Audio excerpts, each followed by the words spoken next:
Bonjour à tous, bienvenue dans votre émission Direct Santé. Direct Santé qui vous parle tous les jours de pathologies, de traitements ou encore de gestes nécessaires pour préserver une bonne hygiène de vie. Ce matin, nous allons parler d'insomnie, quelles sont les conséquences sur notre santé, sachant qu'on définit l'insomnie comme le sentiment d'avoir mal dormi, avec des difficultés d'endormissement, avec plusieurs réveils nocturnes ou encore un réveil trop tôt matinal, le matin où on se plaint d'avoir très très mal dormi et ça nous met sur les nerfs. Donc, quelles sont les conséquences sur notre santé et comment faire pour mieux dormir. Donc, on va en parler dans un instant avec Dr Elan Efadji, qui est cardiologue et médecin du sommeil, qui est avec nous pour aussi nous parler de ce problème d'insomnie. Bonjour docteur, comment allez-vous? Bonjour madame, je vais bien. Plaisir de vous avoir sur ce plateau encore ce matin. C'est un plaisir partagé. Donc on parle de sommeil, on parle d'apnée du sommeil, on en a déjà parlé aussi en long et en large dans cette émission. Ce matin c'est insomnie. Déjà, est-ce que c'est avoir mal à dormir, est-ce que c'est synonyme d'insomnie?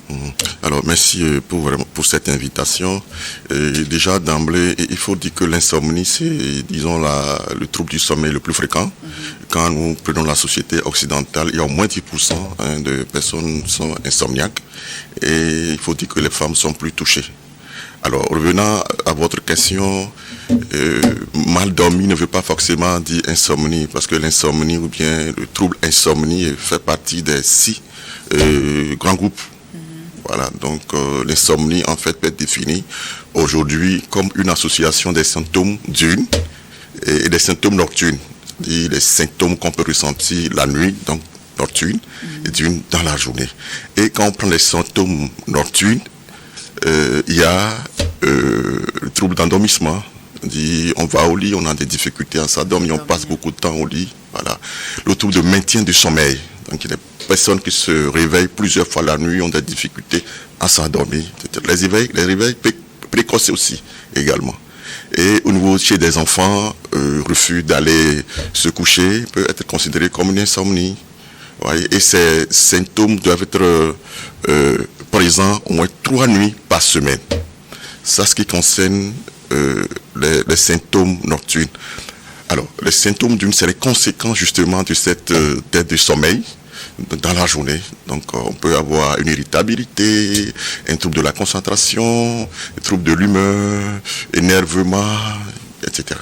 Voilà. Donc, c'est-à-dire qu'il faut que ça se produit au moins 3 nuits d'affilée pour vraiment définir ça comme un trouble d'insomnie. Absolument. Ouais. Alors, un détail également, il y a des patients qui sont sous insomniaque, traitement de l'insomnie. Là, également, ces patients également sont considérés comme, même si à un moment donné sous traitement, ils ont un bon sommeil, anti-griffe, ils sont considérés également comme insomniaques. Et qu'est-ce qui perturbe notre sommeil comme ça? Alors, aujourd'hui, vous voyez, l'insomnie trouve sa cause dans beaucoup de choses, en fait. Il est démontré aujourd'hui que déjà les traumatiques précoces, au niveau même avant la grossesse, avant l'accouchement également, une maman qui est tout le temps stressée, voilà, va voir son enfant à l'âge adulte développer de l'insomnie. Ah bon? Oui, ça effectivement aujourd'hui c'est bel et bien démontré, effectivement. Et après avoir posé le diagnostic de trouble d'insomnie, parce qu'en fait le patient se présente pour une plainte. Une plainte, donc il va falloir, en fonction de la définition que j'ai donnée là tout de suite, il va falloir franchement identifier que si c'est une vraie insomnie. C'est aussi important. Et après avoir vraiment donné la certitude de cette insomnie, donc le médecin a le devoir de rechercher ce qui se retrouve derrière cette insomnie. Vous voyez, l'insomnie là peut être juste la partie visible de l'iceberg. Oui. Il y a plusieurs causes également. Il y a des causes psychiatriques, psychologiques, la prise des excitants, tout ce qui connaît tous les excitants, la drogue, etc. peut expliquer justement une insomnie. Il y a l'environnement également, un environnement où il y a beaucoup de bruit, voilà, ça aussi. Et le travail de nuit également peut expliquer les insomnies. Il y a des maladies organiques également, parce que quelqu'un qui ressent une douleur intense ne peut pas dormir. Ouais. Il y a ce qu'on appelle le reflux gastro-œsophagien. qui peut expliquer une insomnie, les hyperthyroïdies, tout champ de douleur peut expliquer une insomnie. Il y a des maladies spécifiques également du sommeil, telles que le syndrome d'apnée du sommeil. Ça, on en a déjà parlé lors de notre précédente émission. Donc, ça peut être, le principal symptôme de l'insomnie, alors que derrière, c'est un syndrome d'apnée du sommeil. Ouais, il y a les jambes sans repos. Donc, il y a pas mal vraiment d'étiologies de choses qui peuvent expliquer une insomnie. Donc, après avoir identifié la cause, il suffit de les traiter. Et puis, après, le problème peut rentrer dans l'ordre, en fait. Tout à l'heure, vous disiez que ça touche plus les femmes. Pourquoi? Alors, ça, je ne saurais le dire. C'est vrai que, on sait aujourd'hui que les femmes sont beaucoup plus émotionnelles. Donc, il y a cet aspect, disons, psychologique également qui peut rentrer dedans. Voilà. Il y a un élément également que je voudrais ajouter. La variabilité, sinon la susceptibilité génétique. C'est important. Il y a des familles qui ont toujours des difficultés à s'endormir. Donc, ça, c'est vraiment génétique. Oui, c'est un élément également. Et ça existe? Ah oui, bien sûr. Ouais. Bien sûr. Là, j'imagine bien, c'est du père en fils, de génération en génération, c'est grave ça quand même. Mais après, oui, quand les gens viennent et tout, donc qui viennent avec les plaintes, donc comment ça se passe? Après, vous diagnostiquez un peu le problème, est-ce qu'ils ont des problèmes particuliers, c'est ça? Et après, c'est en fonction de ça que vous définissez réellement si c'est un problème ou si c'est un trouble de sommeil. C'est ça. Justement, après avoir posé le diagnostic, on va caractériser, disons, le trouble du sommeil. Est-ce que c'est une insomnie de court terme, qui dure moins de 3 mois? Entre griffes, insomnie aiguë, mais la terminologie adaptée aujourd'hui, selon les dernières classifications, c'est l'insomnie de court terme, qui évolue moins de 3 mois, et l'insomnie chronique qui évolue de plus de 3 mois. Alors, ce qui est beaucoup plus agaçant pour le patient, c'est l'insomnie chronique. C'est l'insomnie chronique, donc dès qu'on pose le diagnostic, il faut consulter, bien sûr, il faut consulter devant une insomnie chronique. Je crois qu'on va aborder le traitement tout de suite. Le plus important, c'est pas de prendre les insomniaques, non, ça peut aggraver même la situation. Donc devant, une plainte d'insomnie, il faut consulter un spécialiste. Mais après, c'est quoi? C'est somnifère que vous les aidez à se relaxer? C'est quoi? Alors, il y a pas mal de choses qu'on va aborder tout de suite en ce qui concerne la prise en charge de l'insomnie. Donc, tout à l'heure, vous avez cité aussi c'est 3 types d'insomnie, c'est ça? Deux types d'insomnie. Donc, c'est en fonction de ça que le traitement va, c'est ça? C'est ça. Et comment vous dire? Quels sont ces facteurs favorisants, justement? Alors, je crois que je l'avais énuméré dans les causes. En dehors de ce que j'ai énuméré, on peut ajouter quelques éléments également. Aujourd'hui, quand nous prenons surtout les jeunes, et qui sont derrière le portable toute la nuit, vous voyez, donc ils sont en train de désorganiser leur architecture du sommeil. Vous voyez, quelqu'un qui a du mal, pas du mal, qui est derrière son écran, qui s'endort autour de 1 heure, 2 heures, vous voyez, donc du coup, qui se réveille le matin, donc il a une dette de sommeil, il fait la sieste, il fait la sieste, et à un moment donné, le soir, le jour où il veut bien dormir, il ne va plus trouver le sommeil, parce qu'il est en train de désorganiser son architecture. Donc il y a cet élément également. Puis ça agit aussi, ça a des conséquences sur le travail, même quelqu'un qui va au travail, mais qui a des résultats à donner, mais qui s'endort en pleine journée, ou qui n'arrive même pas à se concentrer, ça agit aussi sur le travail. Ah oui, ça pose problème, effectivement, ça agit sur le travail. C'est des gros conséquences aussi. Après même les chefs d'entreprise aussi, on peut la nuit là, ça travaille. Oui, effectivement, le stress, comme je l'avais dit tantôt, c'est un facteur assez important. Mais bon, pour la petite anecdote, on va dire que les célébrités, la plupart ont été insomniaques. Quand vous prenez Churchill, Isaac Newton, c'est des insomniaques chroniques. Aujourd'hui, est-ce que il y a un lien direct entre la célébrité et l'insomnie? Ça, je ne saurais le dire en fait. Mais ça, c'est un constat que je voudrais partager avec vous. Mais ça a des graves conséquences quand même, non, quand ça évolue dans le temps. Ça a des graves conséquences sur la santé. Alors, l'évolution, en fait, comme je l'avais dit, il y a les facteurs prédisposants.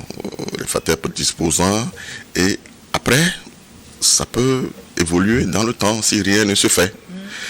Et on voit des gens, on reçoit des gens en consultation pour irritabilité, troubles anxieux. Vous voyez, ils sont tellement anxieux, ils n'arrivent pas à travailler. Et ailleurs, ça peut être cause de suicide, hein. Juste l'insomnie, ah oui, bien sûr, parce que quand la personne est angoissée, irritée, il n'arrive pas à dormir, et bon, ben, ça peut conduire au suicide. Voyez.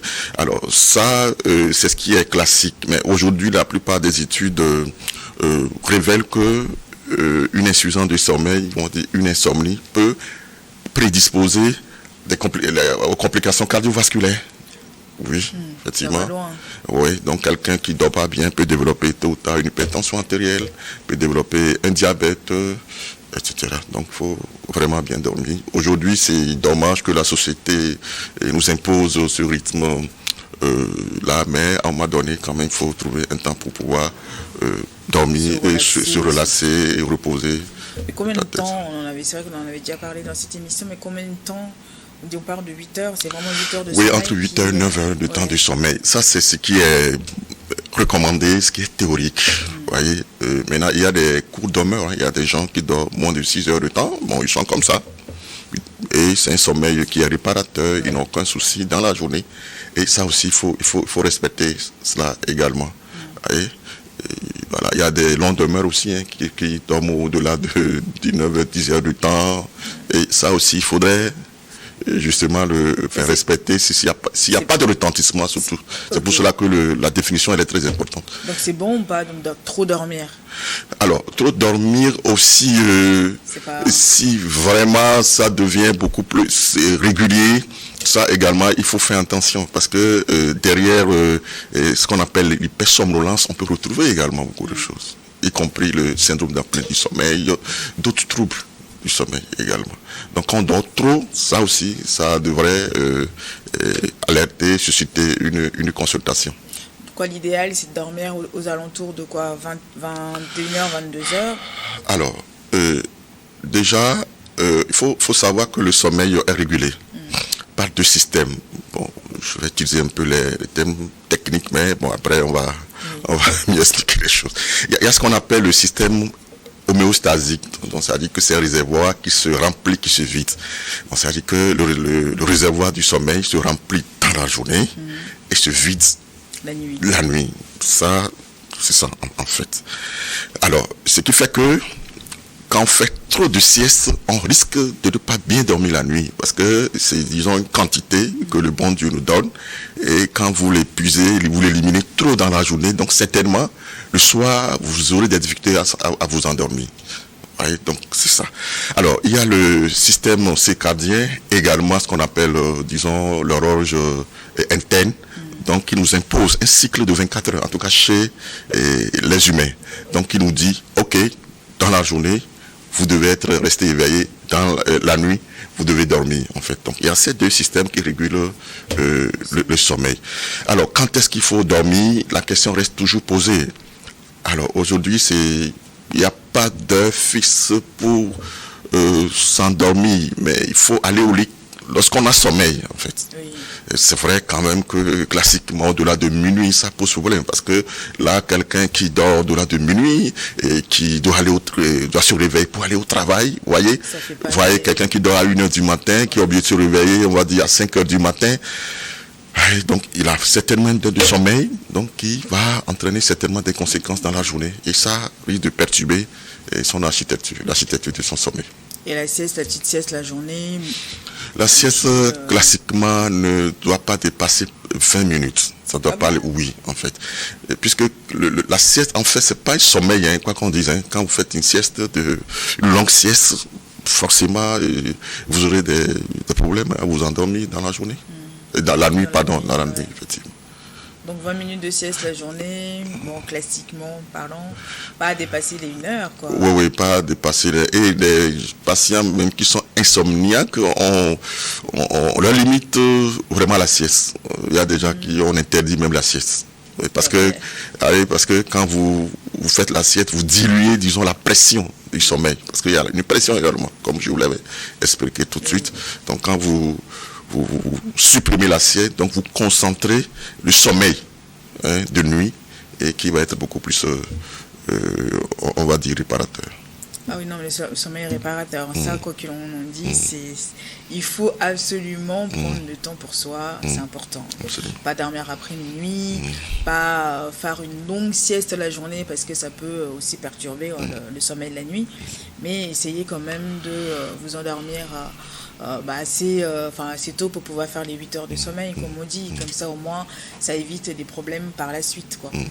Donc oui, mais c'est sûr que quand on voit même chez les enfants, il faut les éduquer rapidement, enfin assez tôt, pour pouvoir aussi avoir ce rythme-là, en fait.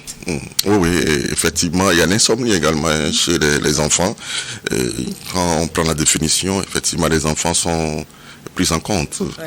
Il y a des enfants qui refusent d'aller au lit. Qui refusent d'aller au lit. C'est une insomnie, ça fait partie de la définition de l'insomnie. Ouais. Et quand c'est comme ça, quand le sommeil est perturbé, alors eux, c'est beaucoup plus le retentissement, disons, au niveau scolaire. Et il y a des enfants qui ont des difficultés à mémoriser, à apprendre les cours, à comprendre, etc. Donc ça peut être conséquence de l'insomnie. Docteur, écoutez, on va marquer juste un temps de pause, on revient juste après les informations. Restez avec nous. Merci.